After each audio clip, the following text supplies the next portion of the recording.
हाय दोस्तों, कैसे हैं आप लोग? ठीक है ना?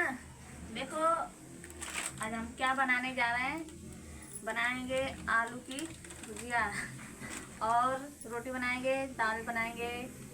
फिर इसके बाद आप लोग को अगर मेरा वीडियो पसंद आए तो दोस्तों हमारा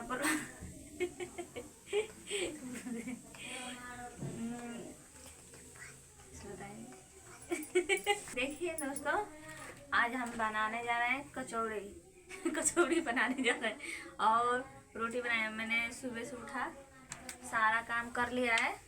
अब इसके बाद अभी से टाइम मिला है, हम खाना बनाएंगे, तब इसके बाद खाएंगे।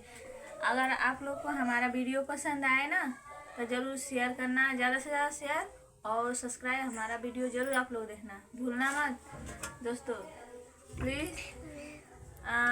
कोई सा भी वीडियो है हमारा जरूर आप लोग जरूर देखना, ज़्यादा से ज़्यादा शेयर करना। ये बताइए, मैंने तो सुबह से अभी कुछ खाया पिया नहीं है, आप लोगों ने तो खा लिए होंगे।